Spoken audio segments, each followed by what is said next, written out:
I've always believed that the most important tool in medicine isn't a stethoscope or a scalpel, but attention. Patients crave it, almost as much as they crave reassurance. In my experience, a well-timed nod or a gentle hand on the shoulder can do more than any prescription. That's why, in my practice, I make a point of remembering the smallest details, how Mrs. Koval's hands tremble when she talks about her heart, or the way young Artem's eyes dart to the floor when I mention his headaches. They trust me because I see them. Of course, trust is a delicate thing. It's built on the assumption that I know what I'm doing, that my white coat means something. I keep a notebook, my methodical journal, where I jot down observations, patterns, and occasionally little experiments. Not the kind you'd find in a medical textbook, more like tests of human nature. For instance, if I suggest a rare diagnosis, how long before the patient starts to feel the symptoms? If I order an extra blood test, will they question it? Or will anxiety do the work for me? Today I saw a new patient, a woman in her early 30s, complaining of persistent fatigue. She looked healthy enough, but I could sense the tension in her posture, the way she clutched her bag.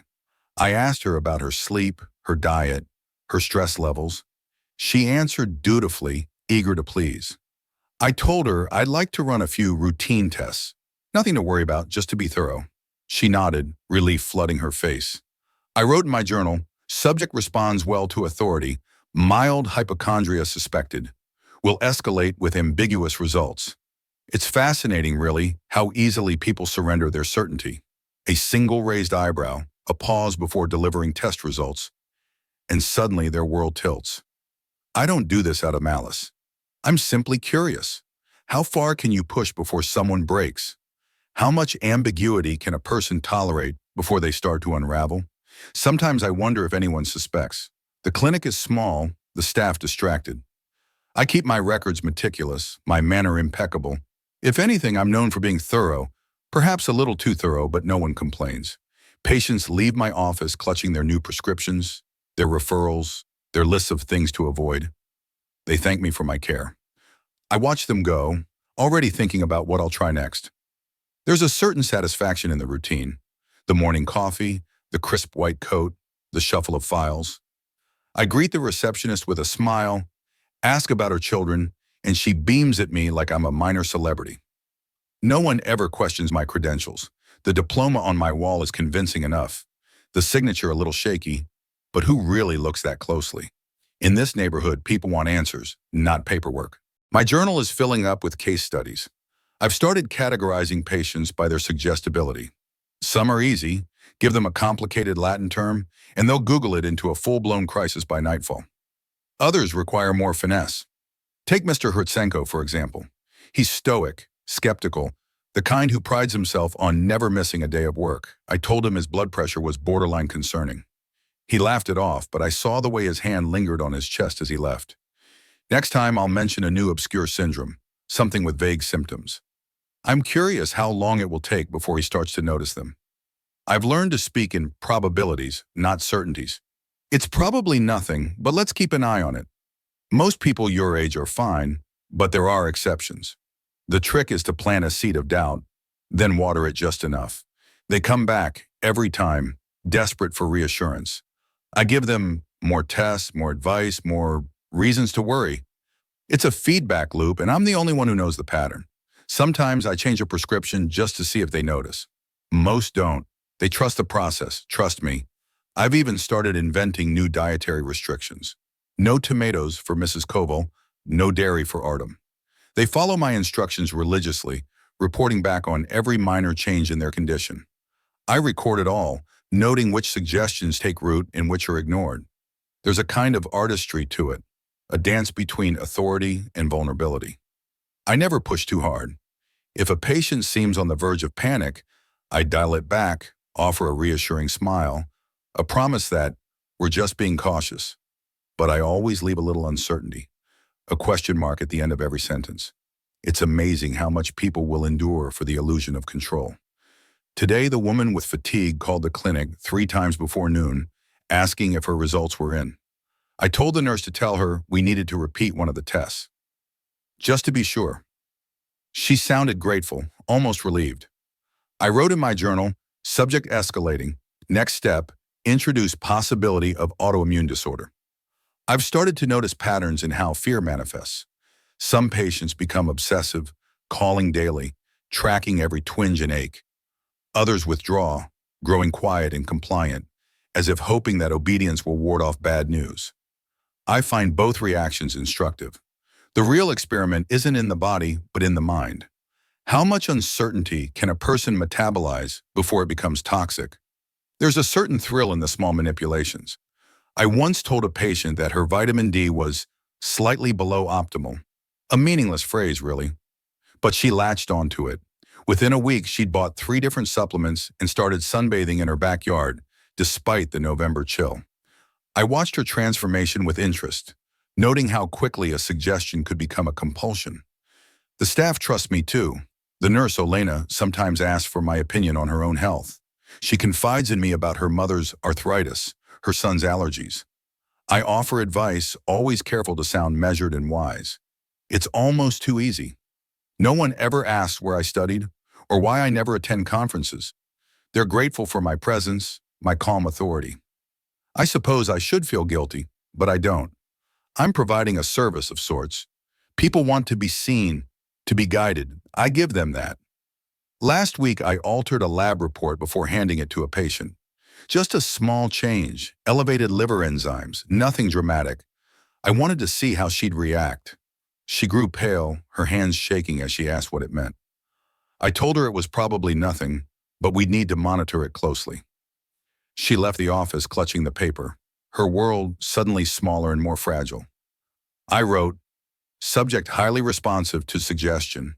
We'll test for escalation with dietary restrictions. Sometimes I wonder if anyone else sees the patterns. The other doctors are busy, distracted, content to let me handle the more anxious patients. They don't read my notes too closely.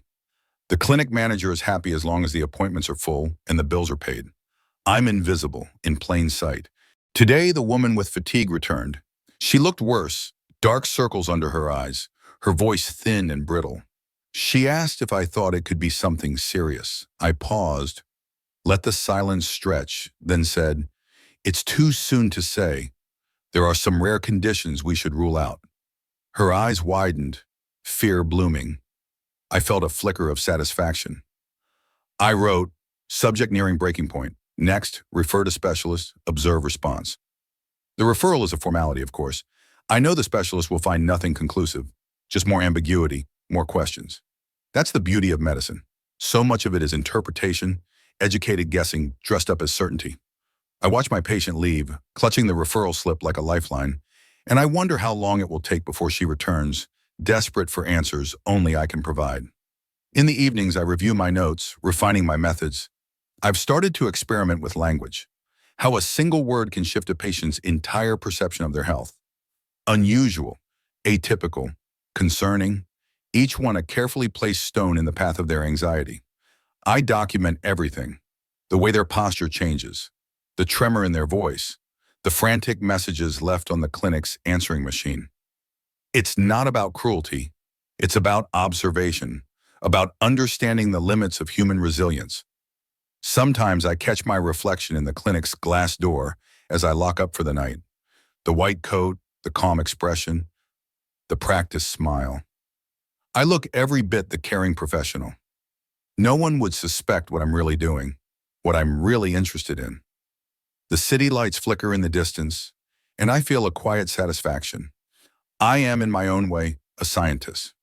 My laboratory is the waiting room, my subjects the anxious, the uncertain, the hopeful.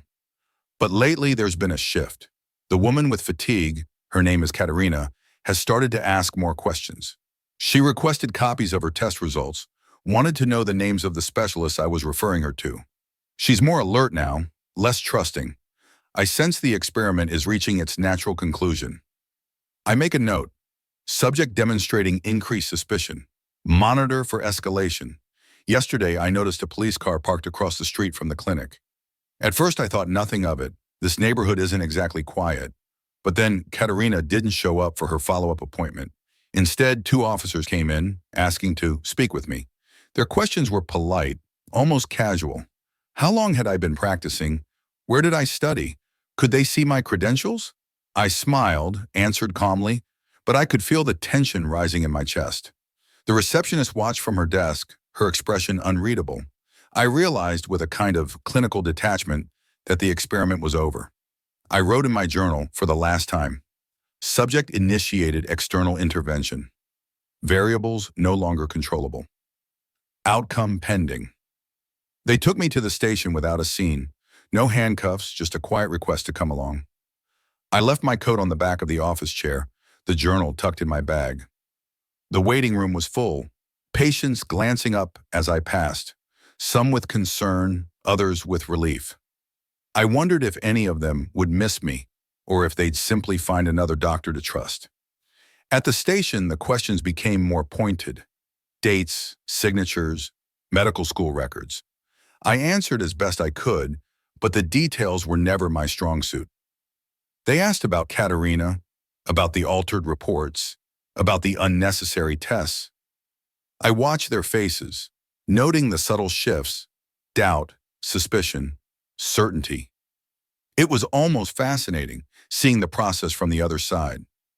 Eventually, they found the inconsistencies, the missing paperwork, the forged diploma, the discrepancies in my notes. I listened as they listed the charges, my mind cataloging each one as if it were just another case study. Fraud, endangerment, malpractice. The words sounded clinical, almost abstract. They let me keep my journal, at least for now. I imagine someone will read it eventually, try to piece together my motivations. They'll look for remorse, for some sign of guilt or shame. But there's nothing like that here. Just observation, curiosity, and the quiet satisfaction of having seen how far the experiment could go. In the end, it wasn't a mistake or a slip that exposed me. It was a patient who refused to accept uncertainty, who demanded answers I couldn't fabricate fast enough. I suppose that's the real lesson. Even the best experiments have variables you can't control. Now, as I sit in this holding cell, I find myself watching the other detainees, listening to their stories, cataloging their fears. Old habits die hard. The setting has changed, but the experiment continues.